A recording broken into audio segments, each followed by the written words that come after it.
जे आमदार आहेत महाराष्ट्रातल्या सगळ्या मराठा बांधवांनी आपण आपल्या आमदारांना आणि मंत्र्यांना फोन करून सांगा, या सगळ्या सोयऱ्याच्या कायद्यामुळं आमच्या लेकराचं कल्याण होणार आहे. सगळ्या आमदारांनी आणि मंत्र्यांनी एक मतानं आवाज उठवा असं आपण आपल्या मतदारसंघातल्या सगळ्या आमदारांना फोन करून मराठा बांधवांनी सांगा. 15 तारखेला सगळ्यांनी आवाज उठवला पाहिजे आणि 15 तारखेला कोण कोण अधिवेशनात बोलणार नाही हे मराठी टीव्ही लावून दिवसभर बघणार आहेत. कोण मराठा आपल्या बाजूला आमदार बोलतोय, जो आपल्या लेकराच्या बाजूने बोलून तो आपला, जो बोलणार नाही त्याला दारात देवा करू नका, त्याला पायातले काढून टाकवा कशी असते ती.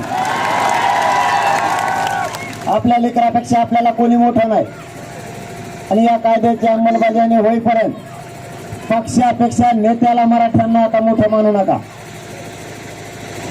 जातीपेक्षा पक्षातल्या नेत्यांना मोठं मानू नका.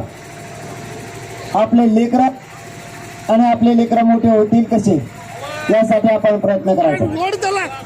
पुन्हा एकदा 10 तारखेला आपण आमरण उपोषण पुकारलंय.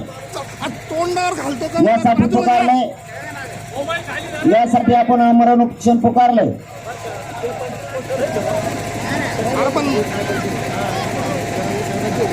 सगळ्या सोयऱ्यांच्या कायद्याची अंमलबजावणी व्हावी म्हणून. मायबाप मराठ्यांना माझं शरीर मला साथ देत नाही पाठीमागच्या उपोषणामुळे, तरी पुन्हा हातावरती जीव आपण घेतलाय. कारण एक जीव गेला तरी चालेल, पण या राज्यातल्या करोडो मराठ्यांच्या लेकरं आणि आरक्षण देऊन त्या लेकराच्या चेहऱ्यावर आनंदाने हसू बघायचं म्हणून पुन्हा एकदा जीव पणाला लावला आपण. ज्यांना कोणाला शक्य आहे त्यांनी 10 तारखेला बैठकीला अंतरवाली लिहा. कारण हा अंमलबजावणीचा शेवटचा विषय. आपल्या ग्रामीण भागात म्हणलं जातं हत्ती गेला आणि शेपूट राहिलं. आता शेपूट फिपूट काय नाही राहिलं, आरक्षणच मिळालंय, फक्त अंमलबजावणी राहिली. त्याच्यासाठी 10 तारखेला आमरण उपोषण आपण पुकारलं. तुमचा मुलगा म्हणून तुम्हाला हाक मारतोय, तुमच्या पाठबळाची आणि साथीची आता गरज आहे. एवढ्या वेळेस ताकदीनं सगळे उभा राहा. एकदा या कायद्याची अंमलबजावणी झाली की पिढ्यांना पार आपल्या लेकरांचं कल्याण झालं म्हणून समजा.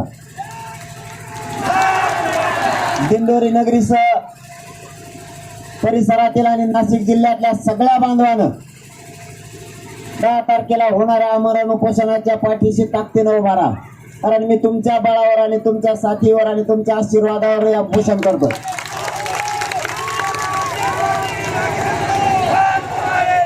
तुम्हाला माझा शब्द आहे आणि मी ज्या ज्या वेळेस शब्द दिले त्या त्यावेळेस पाळले. कारण मी या समाजाला मायबाप मानलेला आहे आणि या मायबाप समाजाशी गद्दारी करणारी पैदास आणि अवलाद माझी नाही. मी आयुष्यभर तुमच्याशी गद्दारी नाही करू शकत. मी रात पाठ एक करतो, 24 घंटे या मराठा समाजाचे लेकरं मोठे व्हावेत म्हणून संघर्ष करतोय, लढत राहतो. आता हा शेवटचा लढा आहे. या आमरण उपोषणात सगळ्यांनी पाठीशी उभा राहा आणि आपण आपल्या तालुक्यात जिल्ह्यात गावाची गावं माता मावल्यांसह बाहेर पडा. कारण इथं माझा हित नाहीये. मी माझे लेकरं मोठे होणार नाहीत तर माझ्या समाजातल्या घराघरातले लेकरं मोठे होणार आहेत. तुम्हाला माझं पुन्हा एकदा आव्हान आहे, नाशिक जिल्ह्यासह दिंडोरी परिसरातल्या सगळ्या बांधवांनी आमरण उपोषणाला पाठिंबा देण्यासाठी रस्त्यावरती ताकदीनं शांततेत एकत्र या. मी तुमच्या बळावर ही संघर्ष पुन्हा एकदा करतोय. कारण यावेळेस शरीर मला जास्त दिवस साथ देणार नाही. म्हणून मी माझ्या पवित्र रायगडाच्या दर्शनाला गेलो होतो. पवित्र रायगडाची माती कंपाळी लावली. कारण पुन्हा जर रायगडावर जायची वेळ माझ्यावर नाही आली तर शेवटचं दर्शन सुद्धा घेऊन आलोय. कारण मी भेट नाही मरायला, कारण माझे गरिबांचे पोरं मला मोठे करायचे. पुन्हा एकदा ताकदीनं तुम्ही या आमरण उपोषणाच्या पाठीशी उभा राहा. राहताल का? नक्की हात वर करून सांगा बरं.